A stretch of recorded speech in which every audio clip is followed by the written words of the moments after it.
Crime alert, डरना नहीं मिटाना है।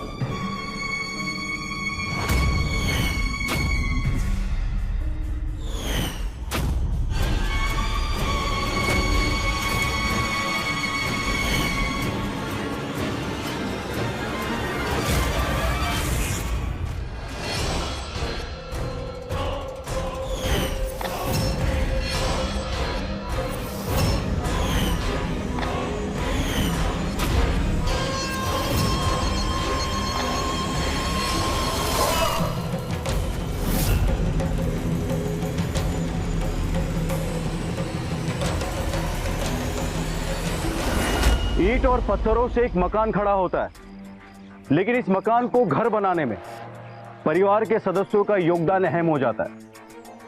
परिवार के सदस्यों के बीच बनते बिगड़ते रिश्ते धूप छांव की तरह होते हैं, जो किसी भी परिस्थिति में घर के आंगन को खुशियों की महक से भर देते हैं। लेकिन इन बनते बिगड़ते रिश्तों को अगर वक्त रहते ना संभाला जाए तो ये परिवार की नींव को हिलाना शुरू कर देते हैं और एक खुशहाल परिवार की दीवारें कमजोर पड़ने लगती है।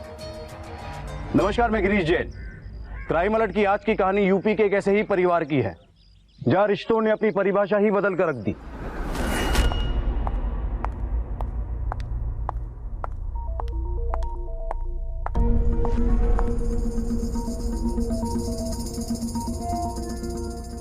लो, आ गए नवाब साहब। शहर का मुआयना करके खाएंगे अब खाना। ये मेरा घर है और यहाँ पे मैं जब चाहूं तब आ जा सकता हूँ। आपको कोई तकलीफ भाभी? बहुत चुप हो जाओ। हाँ हाँ पापा जी, अब हमें ही चुप कराइएगा। ठीक है, हम चुप हो जाते हैं। घर आपका है, बेटा आपका है, हमें क्या, हम तो नौकर है इस घर की। सुबह से लेकर शाम तक बस सेवा ही करने के लिए आई हूँ। बस किसी को कुछ बोलो ही मत। हाँ, मत बोलिए। ये मेरे भी बाप का घर है, समझिए आप? घर है तो घर की जिम्मेदारी उठाना भी सीखो। एक तो इतने बड़े हो गए हो, काम वाम कुछ करते नहीं। तुम्हें पता है ये खाना कहाँ से आता है? मैं अपने बाप का खाता हूँ, आपका नहीं। और एक दिन बाप को भी खा लेना। बड़े भाई और भाभी से कैसे बात करते, वो तो तुम्हें आता नहीं। शर्म आनी चाहिए तुम्हें।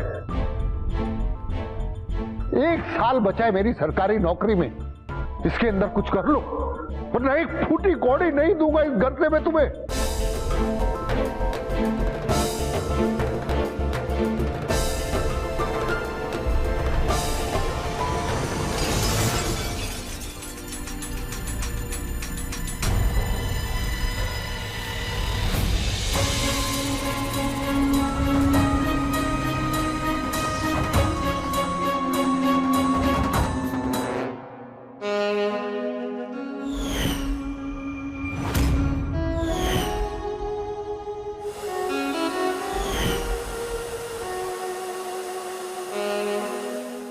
अब तो मेरे खाना खाने पर भी इन लोगों को दिक्कत होने लगी है। मतलब मैं करूं तो करूं क्या? तुम्हारे भैया और भाभी तो तुम्हें इस घर से निकाल देना चाहते हैं। तुम्हारे बाप की प्रॉपर्टी हड़पना चाहते हैं वो लोग। ये घर ना मेरे दादाजी का है और उस पे हम सबका हक है। देखता हूँ ये भैया और भाभी मुझे यहाँ से कैसे निकालते हैं। तो क्या सोचा, तुम क्या करोगे? करूंगा और बहुत जल्द करूंगा। इतने पैसे बनाऊंगा कि ये सब देखते रह जाएंगे। पैसे कमाना कोई बड़ी बात नहीं है जय, सिर्फ अपना दिमाग चलाना शुरू करो। करता हूँ तुम्हें बाद में फोन। जय,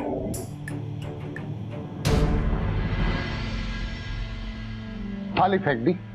ये खाने का अपमान होता है। खाना खाने देना कौन चाहता है मुझे? आप सब लोग तो ये चाहते हैं ना कि मैं घर से निकल जाऊं। कोई नहीं चाहता तू निकल जा। बेटा, हमें खुशी नहीं होती तुझे डांट के। तेरा भाई कमा नहीं जाता, उसकी बीवी दिन भर घर में काम करती है, इसलिए वो हुकूमत चलाती है। मेरी सरकारी नौकरी 1 साल की, उसके बाद कौन देखेगा मुझे? विजय और उसकी वाइफ का। तू कुछ करता नहीं, सेटल नहीं हुआ। तू कुछ काम क्यों नहीं शुरू कर देता, जिससे इन लोगों के मुंह भी बंद हो जाएंगे? पापा, मैं कोशिश कर तो रहा हूं ना। एक बार मुझे मौका तो मिले कम से कम। ये ले, खाना खा ले। पापा मुझे नहीं खाना। नहीं खाना पड़ेगा, मैं खाना पड़ेगा तुझे। ऐसे भूखा नहीं सोएगा तू। तेरी माँ होती तो तुझे भूखा सोने देती। कहते हैं माँ बाप के प्यार में माँ की ममता तो दिख जाती है, लेकिन बाप का प्यार सामने दिखाई नहीं देता। लेकिन इसका मतलब ये कतई नहीं होता कि बाप अपने बच्चों से माँ की तुलना में कम प्यार करता है। राम प्रसाद अपने बड़े बेटे विजय से जितना खुश है, उतना ही दुखी वे अपने छोटे बेटे जय के निकम्मेपन की वजह से है। जय काम करना नहीं चाहता और राम प्रसाद चाहते हैं कि वो भी अपने बड़े भाई की तरह कुछ काम करे, घर की जिम्मेदारियों में अपना योगदान दे। लेकिन जय का ध्यान अपने पिता की सलाह पर कम और उनकी प्रॉपर्टी पर ज्यादा लगा हुआ था।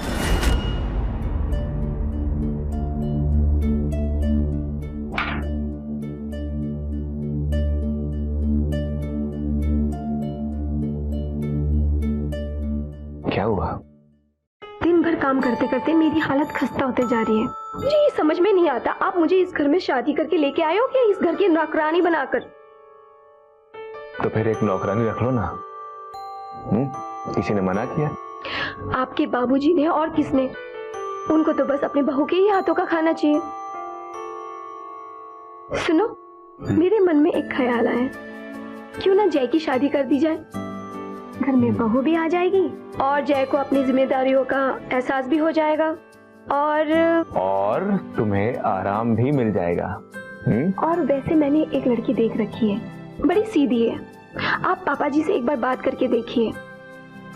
वैसे भी उस निकम्मे से अपनी बेटी की शादी कराएगा कौन? हम तो पापा जी पे एहसान ही करेंगे।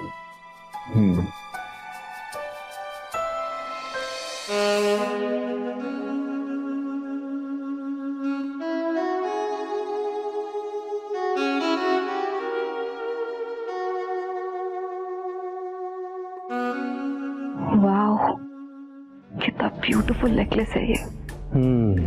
ब्यूटीफुल तो है, लेकिन तुम्हें पता है हमसे ज्यादा नहीं है। अच्छा मुझे बात तो बताओ, तुम कमाते तो हो नहीं, लेकिन रोज मेरे लिए ऐसे खूबसूरत तोहफे लेकर आते हो। तुम पैसे कहाँ से लाते हो? अरे मुझे कमाने की क्या जरूरत है? मेरे पापा है ना, उनका मैं छोटा लाडला बेटा हूँ, वो मुझे देते हैं पैसे। देखो कभी कभी मुझे पता है भैया भाभी के सामने डांट देते हैं, लेकिन प्यार मुझसे सबसे ज्यादा करते हैं वो। पर ये तुम्हारा वहम है। ऐसा नहीं हो कि तुम्हारे पापा तुम्हें सिर्फ प्यार ही देते और तुम्हारे भैया भाभी को सारी प्रॉपर्टी।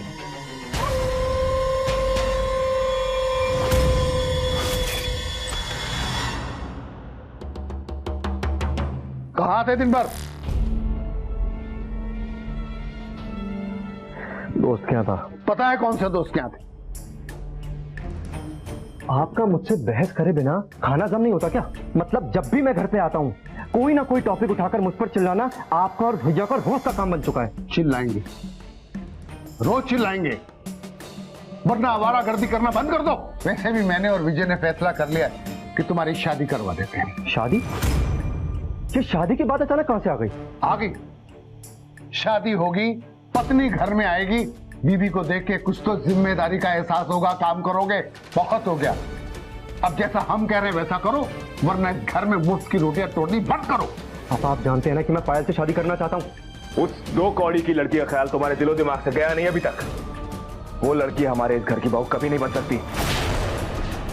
हमने तुम्हारे लिए एक लड़की देख रखी है। पायल से शादी करनी है तो अभी और इसी वक्त घर से निकल जाओ, वरना जैसा हम कह रहे हैं वैसा करो। आई बात समझ में?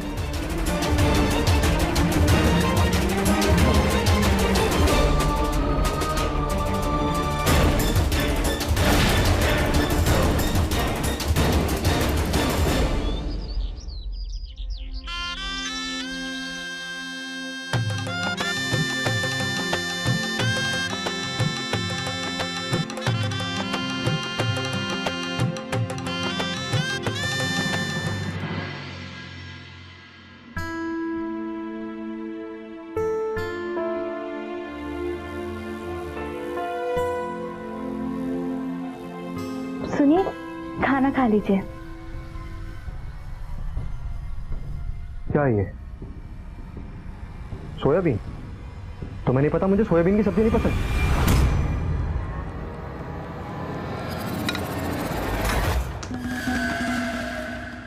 मैं उठाओ उसे, लेके जाओ यहाँ से। मैं अभी जाके आपके लिए दूसरी सब्जी बना देती हूँ। नहीं नहीं नहीं, दूसरी सब्जी नहीं। एक काम करो, जहर ले आओ और खिला दो मुझे। फोन कहाँ है मेरा? वो यही कहीं तो था। मैं अभी 2 मिनट में ढूंढ देती हूँ। 1 मिनट। वो पैंट कहाँ है जो कल रात पहनी थी मैंने? मुझे याद है, मैंने फोन उसी में रखा था। कहाँ है वो?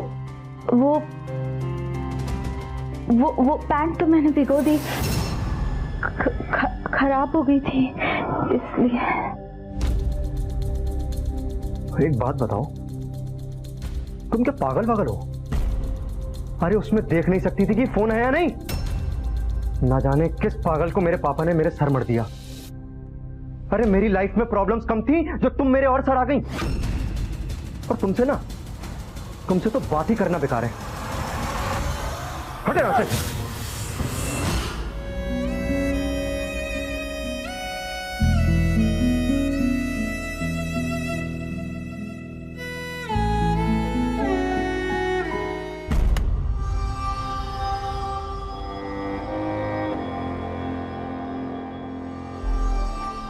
सुनो ना, मेरी बात एक बार समझने की कोशिश करो।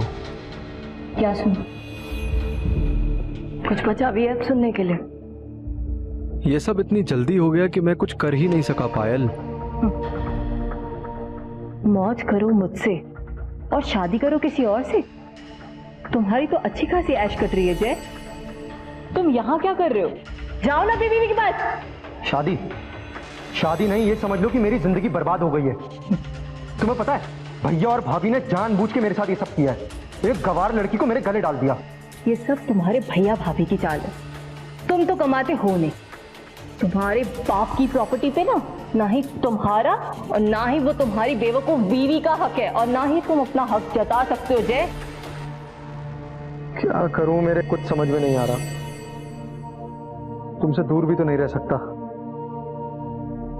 तुम्हारे बाप के पास घर है, जमीन है, वो ऑफिस, वो सब कुछ, उसमें से तुम्हें कुछ नहीं मिलने वाला जय।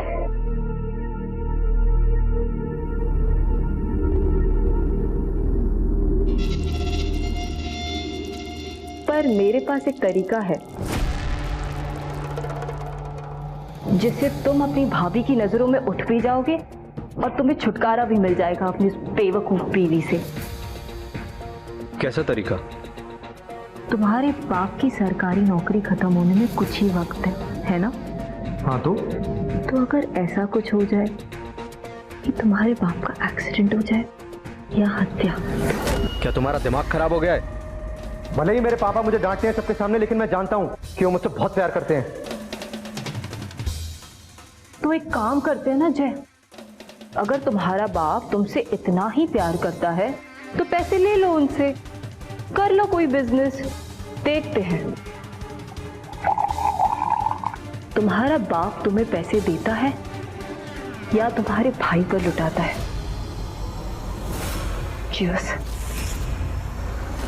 माँ बाप हमें कितना प्यार करते हैं इसे कभी पैसों से तुलना करके नहीं आंका जाना चाहिए। लेकिन बड़े शर्म की बात है कि जय ने कुछ ऐसी ही सोच अपने अंदर बना ली।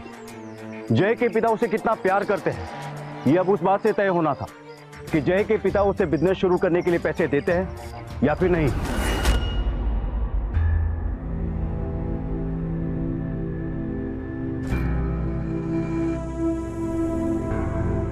अरे क्या हुआ, आज इतना मूड उखड़ा हुआ क्यों है?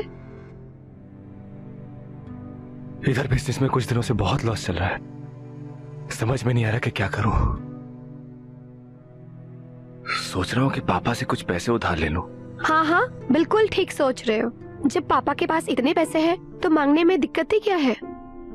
और हाल ही में उन्होंने अपनी गांव की जमीन बेची है तो उनके पास पैसे तो होंगे ही। लेकिन कहीं उन्होंने मना कर दिया तो?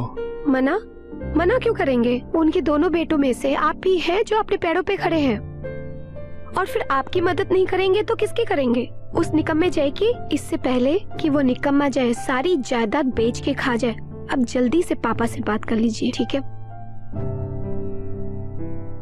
Yes, that will be done.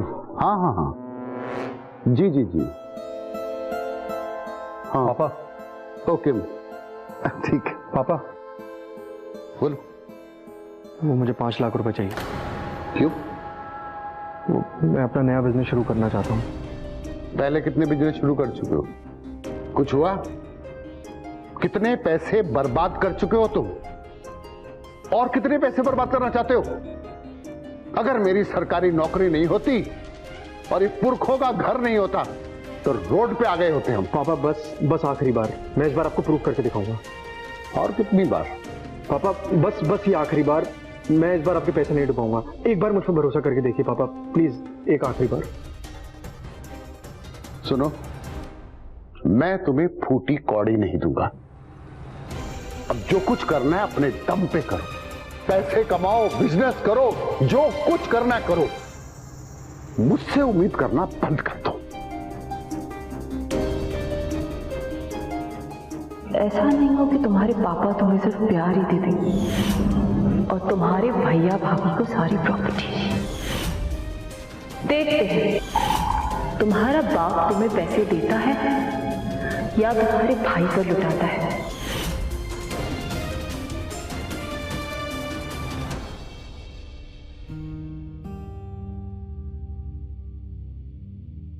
पापा। हाँ बेटा बोल। मुझे कुछ पैसों की जरूरत थी, बिजनेस में थोड़ा नुकसान हो गया ना, अगर आप थोड़ी हेल्प कर देते तो।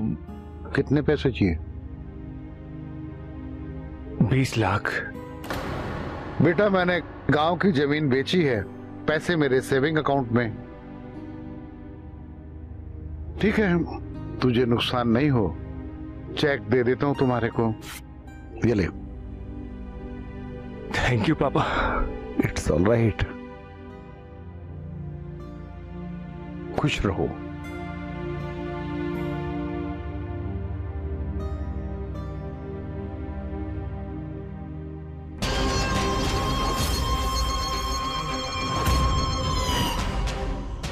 तुम सही थी पायल, मेरा बाप मुझे पैसे नहीं देगा। हाँ, मेरा अपना बाप, और मैं जानता हूं कि वो आने वाले दिनों में भी अपनी सारी प्रॉपर्टी मेरे भाई को ही देगा।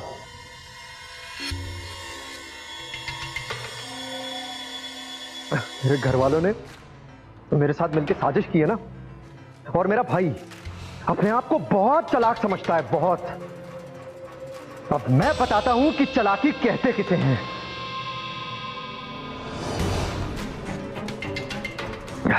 मैंने फैसला कर लिया है। अब मैं बताता हूं कि चालाकी कहते किसे हैं।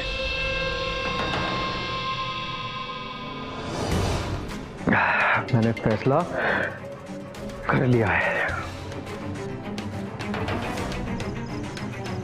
20 लाख रुपए की जरूरत थी विजय को, मैंने उसे दे दी विमला, लेकिन मन बहुत घबरा रहा है। जय को भी पैसों की जरूरत है। कई बार मैंने उसकी मदद की, कई बार उसे पैसे दिए, लेकिन हर बार उसने पैसे डुबो दिए। कितनी बार मैं उससे मदद करूं, बहुत चिंतित हूं मैं उसे लेकर, ना जाने लड़का क्या करेगा। तुमने सब कुछ ठीक से प्लान तो किया ना? हाँ, तुम बिल्कुल भी टेंशन मत लो, बस मैं जैसा कहती हूँ वैसे करते जाना, ठीक है? हाँ हाँ, टाइम पे हूं।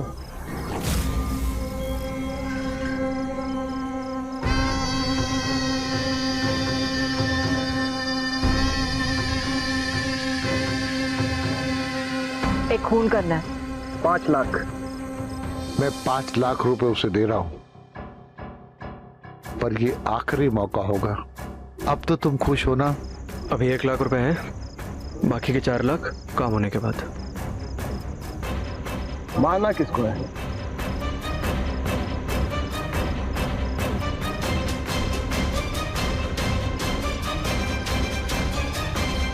हो जाएगा। जय बहू, जी पापा जी। जय नहीं आया? नहीं पापा जी, अभी तक तो नहीं आए, बस आते ही होंगे। कोई काम था आपको उनसे?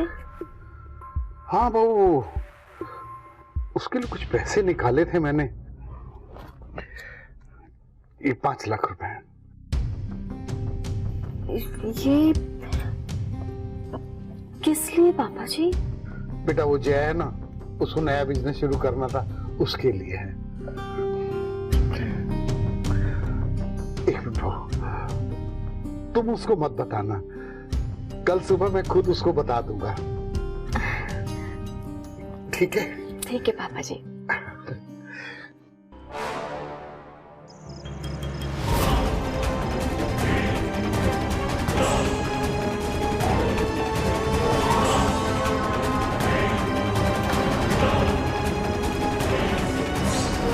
मन में बैठ चुकी बात इंसान को अंदर ही अंदर खाने लगती है। फिर आवेश में आकर इंसान ऐसा कोई कदम उठा लेता है जिसके बाद उसके पास पछताने के सिवा कोई रास्ता शेष नहीं रह जाता। जय भी आवेश में आकर ऐसा ही कोई कदम उठाने जा रहा था, लेकिन सवाल यह था कि जय के इस आवेश का शिकार आखिर कौन होने वाला था।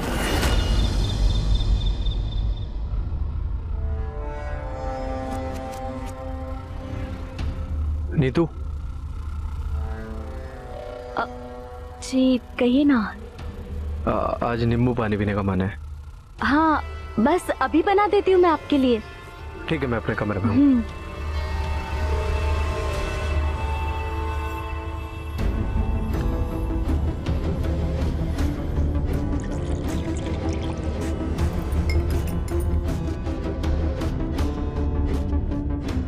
हाँ बस निकलता हूँ।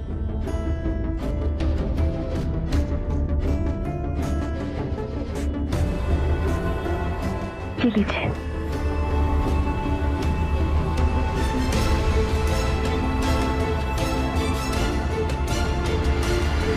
खाना लेके आओ मैं आपके लिए?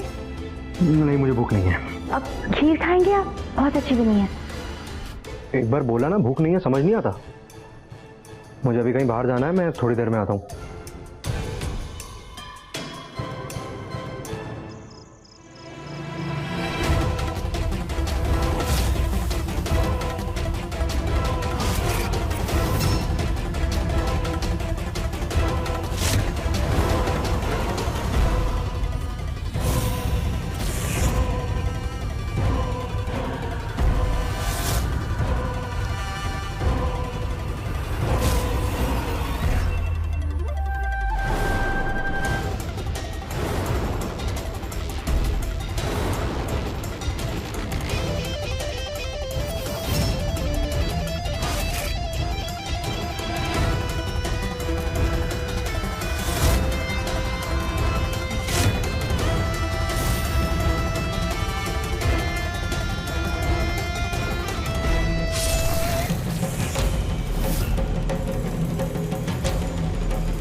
बॉडी को पोस्टमार्टम के लिए लेके जाओ, चाकू को फोरेंसिक में।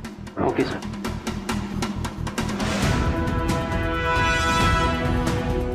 क्या हुआ था कल रात को? पता नहीं इंस्पेक्टर साहब, हम सब तो सो रहे थे, लेकिन जब नीतू पापा के रूम में आई तो अचानक से। देखिए, घर में कोई फोर्स एंट्री नहीं हुई है, इसका मतलब घर का ही कोई मेंबर होगा या फिर ऐसा कोई आदमी जो घर में आसानी से आ जा सकता है। एक ही तो है इस घर में जिसे बाबूजी के मरने के बाद चैन मिलेगा। तुम चुप रहो सरिता, कुछ भी बोलती रहती हो। इंस्पेक्टर साहब, उनका किसी से कोई झगड़ा भी नहीं था। हमारी समझ में नहीं आ रहा कि किसने किया। ठीक है, हमें आप सबके फिंगरप्रिंट्स लेने होंगे। फिंगरप्रिंट्स? हम सबके? आपको हम पे शक है? देखिए, पुलिस का काम ही होता है शक करना। फिलहाल आप ये समझ लीजिए कि तफ्तीश के लिए आप लोग के फिंगरप्रिंट्स जरूरी हैं।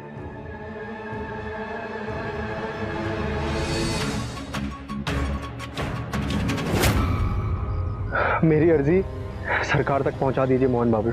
मेरे पिताजी के जाने के बाद मैं अनाथ हूं। फिर इस दुनिया में और उनके बाद ख्याल रखने वाला कोई नहीं है। बस आप ये समझ लीजिए कि मेरे नौकरी नहीं मिली ना तो मैं सड़क पे आ जाऊंगा। आपका काम हो जाएगा बेटा। मृतक आश्रित होने के कारण आपको आपके पिता के विभाग की सरकारी नौकरी मिल जाएगी। बस ये अर्जी आगे बढ़ाने के लिए साहब लोगों की जेबें गर्म करनी होगी। उसकी चिंता आप मत कीजिए, वो हो जाएगा। जी, आपको जितने भी पैसों की जरूरत है, जो भी चाहिए, मैं आपको सब देने के लिए तैयार हूँ। बस मेरा ये काम करवा दीजिए। तो जाइए, आप सब खुशियां मनाइए। सरकारी नौकरी समझ लो मिल गई आपको। अच्छा जी मोहन जी, आपका बहुत बहुत शुक्रिया।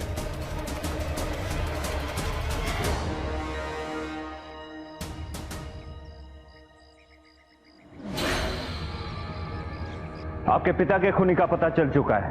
अगर खूनी का पता चल चुका है इंस्पेक्टर साहब, तो आप यहाँ क्या कर रहे हैं? जाइए और उसे पकड़िए। हम उसे ही गिरफ्तार करने यहाँ आए हैं। यहां? इस घर में? यहां कौन है?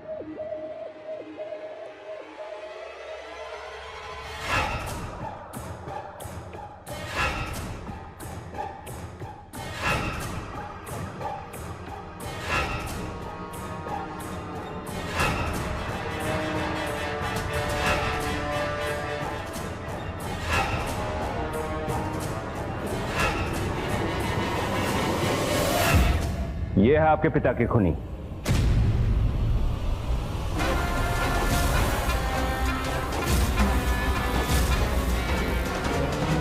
ये है आपके पिता के खूनी।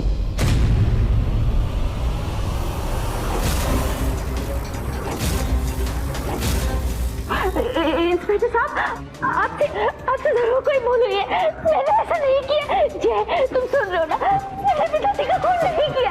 मैं ऐसा नहीं कर सकती। इंस्पेक्टर साहब, आपसे जरूर कोई गलतफहमी हो रही है। नहीं तो ऐसा काम नहीं कर सकती है। आप ऐसा नहीं कर सकते इंस्पेक्टर। और आपके पास क्या सबूत है कि नीतू ने पिताजी का खून किया है? देखिए, हमें जो चाकू मिला था उस पे इनके फिंगरप्रिंट्स मिले, और अब आगे जो कुछ भी होगा वो अदालत तय करेगी। तो उंगलियों के निशान किसी और के भी हो सकते हैं? देखिए, फॉरेंसिक से जो रिपोर्ट आई है उसके हिसाब से इनके फिंगरप्रिंट्स मिले। हमें इन्हें लेके जाना होगा। लेके चलो इन्हें। आप इन्हें ऐसे नहीं ले जा सकते। बात सुनिए।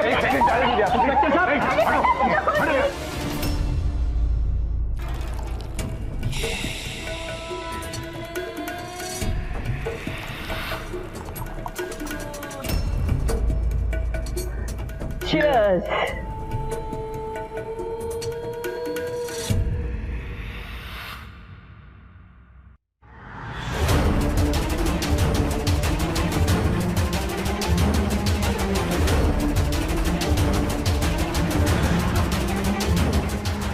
आज नींबू पानी पीने का मन है। हाँ, बस अभी बना देती हूँ मैं आपके लिए।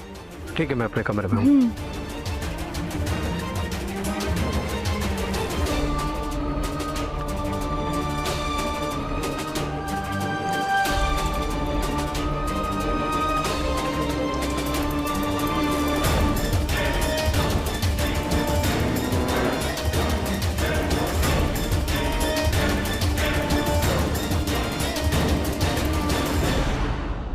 जो होता है अच्छे के लिए होता है जय। अब तो तुम्हारे अच्छे दिन भी शुरू होने वाले हैं। कहीं तुम मुझे भूल तो नहीं जाओगे? तुम ऐसा सोच भी कैसे सकती हो पायल? आज जो कुछ भी है सब तुम्हारी वजह से तो है। मैं तुम्हें कभी नहीं भूल सकता।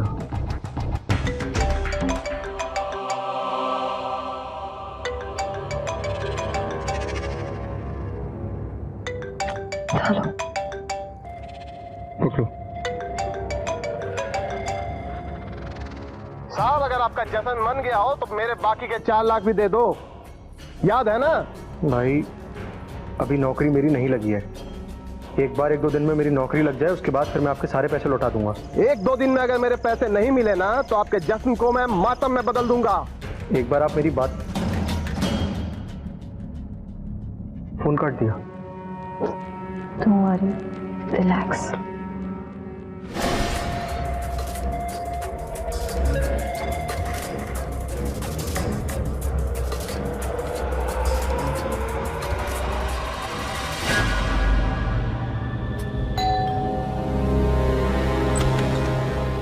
अरे मोहन बाबू, आप इतनी सुबह सुबह?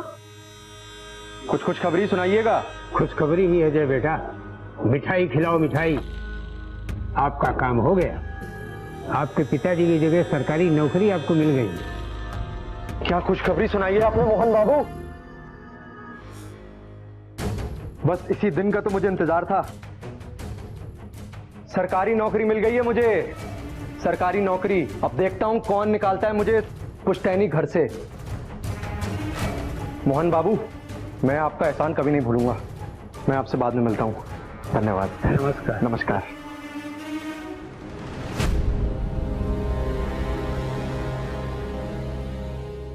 पायल, एक बार मुझे सिर्फ इतना बताओ जय, अपनी बीवी को तलाक देकर तुम मुझसे शादी कब कर रहे हो? तुम एक बार माहौल को ठंडा तो होने दो। पायल, मैं भी तुमसे शादी करना चाहता हूँ, एक बार मेरी तरफ। जय, अब तुम्हारी नौकरी भी लग चुकी है तो तुम किस चीज का इंतजार कर रहे हो? देखो मेरी जान, एक बार मेरी बात सुनने की कोशिश करो, ठीक है? जितना ये आसान तुम्हें लगता है उतना ये है नहीं। अगर एक बार सोचो, भैया भाभी को अगर कहीं शक हो गया तो? जय, अब मैं और इंतजार नहीं कर सकती, बस। पायल, एक बार छोड़ो जय।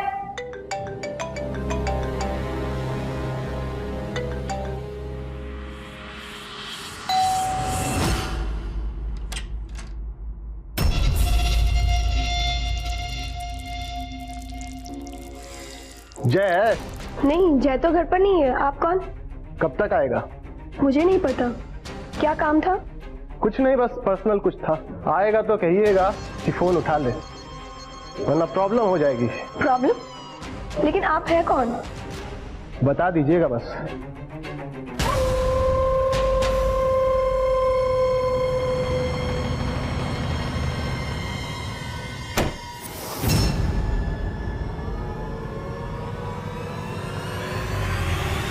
कौन था? पता नहीं, कोई जय को पूछ रहा था। पापा जी के जाने के बाद जय के बिहेवियर में काफी बदलाव आए हैं। और वैसे ये जो आदमी मिलने आया था वो भी देखने में कुछ अजीब सा लग रहा था। कह रहा था कि जय को प्रॉब्लम हो जाएगी। और ऐसी कौन सी बात है जो जय को प्रॉब्लम हो सकती है? मैं भी कुछ दिनों से देख रहा हूँ कि पापा जी के जाने के बाद जय के चेहरे पे कोई अफसोस नहीं है। यहां तक कि उसकी पत्नी नीतू जेल में बंद है, वो अब तक उसे मिलने नहीं गया।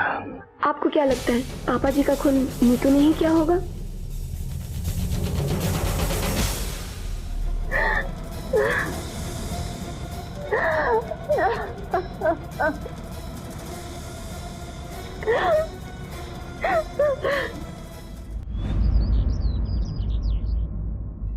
भैया, मुझे आपसे कुछ जरूरी बात करनी है।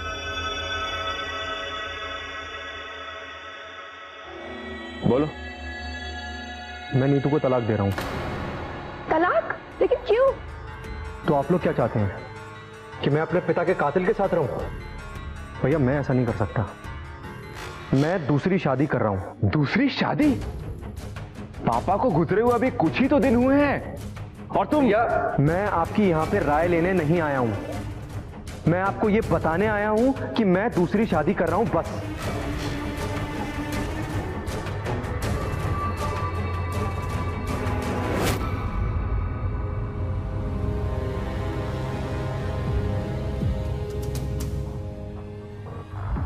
मुझे कुछ ठीक नहीं लग रहा। वो पायल इस घर की बहू बन के आ जाएगी। हमें कुछ करना होगा।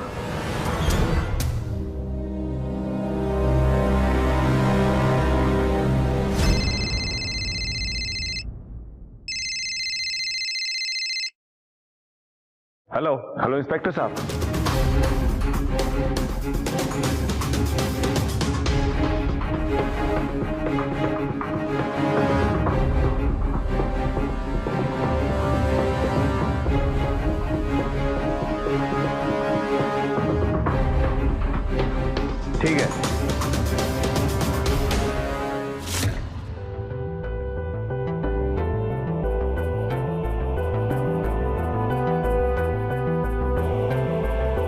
है तुम्हारा घर पायल, और कुछ ही वक्त में तुम और मैं इसमें दोनों हम साथ में रहेंगे। मुझे यकीन नहीं आ रहा जय, इतने बड़े घर में रानी बनकर रहूंगी। तेरे सारे सपने पूरे हो गए जय। अभी एक और सपना पूरा होना बाकी है पायल जी।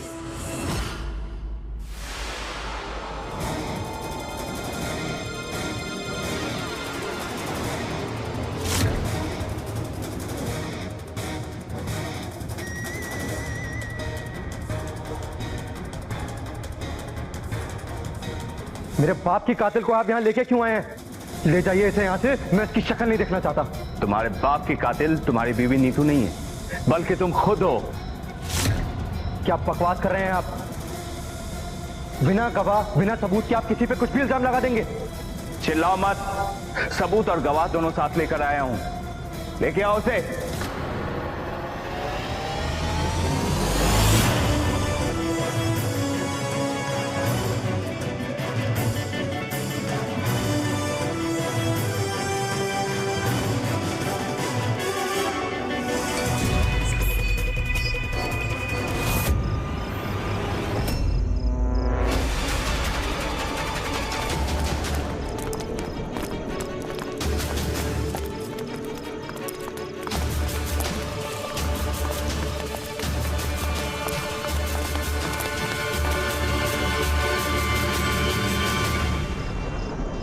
कह रहे ने जय का कॉल रिकॉर्ड चेक किया है और उसमें तेरे नंबर से कई कॉल आए हैं। हाँ, जय मेरा दोस्त है। अच्छा, जिस रात को उसके बाप का कत्ल हुआ उसके एक दिन पहले तेरी जय के साथ दोस्ती शुरू हुई और अब दोस्ती दुश्मनी में बदल गई। देख, सारी बात सच सच बता, वरना पुलिस स्टेशन लेके गया ना तो हमारे पूछने का तरीका तुझे अच्छे से पता है। चल बोल। मानना मत सर, मैं बताता हूँ। जय के बाप को मैं नहीं मारा है। इस काम के वो मुझे 5 लाख देने वाला था, मगर उसने दिए सिर्फ 1 लाख, बाकी के पैसे वो नहीं दे रहा है। तो पायल और जय, तुम दोनों ने मिलकर अपने बाप को मारने का प्लान बनाया। अब आगे की सच्चाई अपने मुंह से कहोगे या फिर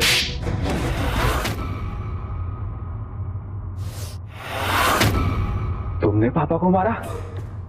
तुमने जय?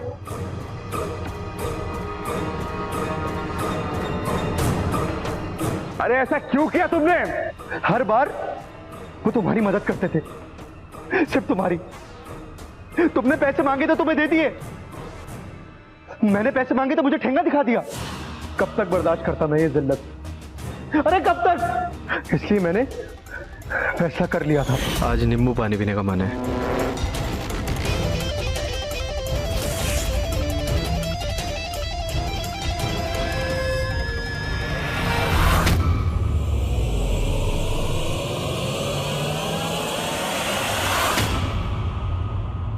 अपने पापा के साथ साथ मैं इस पागल बीवी से भी छुटकारा पाना चाहता था, तो इसीलिए बनाया मैंने प्लान। प्रॉपर्टी, पैसा, नौकरी, सब कुछ चाहिए था मुझे, सब कुछ। लेकिन अपने बाप का कत्ल करके तुम्हें क्या मिला? ये प्रॉपर्टी और पैसा? नहीं इंस्पेक्टर साहब, मुझे मिली मेरे बाप की सरकारी नौकरी। रोज रोज इस घर में ताने सुन सुन के मैं पक चुका था। निकम्मा हूं, नालायक हूं, काम नहीं करता, घर पे बैठ के रोटियां तोड़ता हूं। बस मैंने नौकरी पाने के लिए ये सब प्लान बनाया।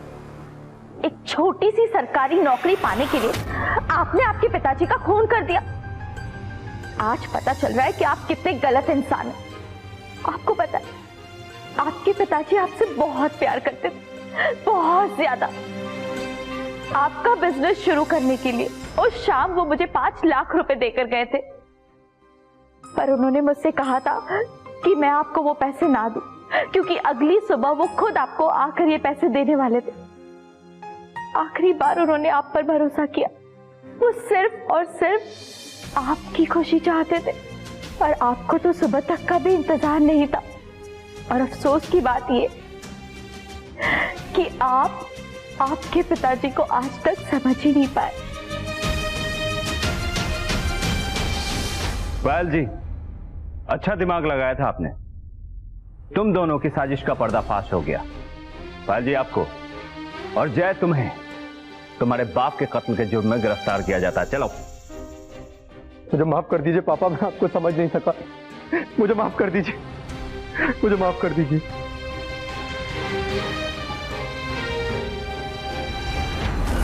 आज के इस केस ने ना केवल रिश्तों के मायने बदल के रख दिए, बल्कि पिता पुत्र के बीच के संबंधों को भी शर्मसार कर दिया। जहां एक बाप अपने बेटे को अपने पैरों पर खड़ा होने की ख्वाहिश रखता था, वहीं उसका बेटा अपने पिता की लाश पर अपना भविष्य सुनहरा बना रहा था।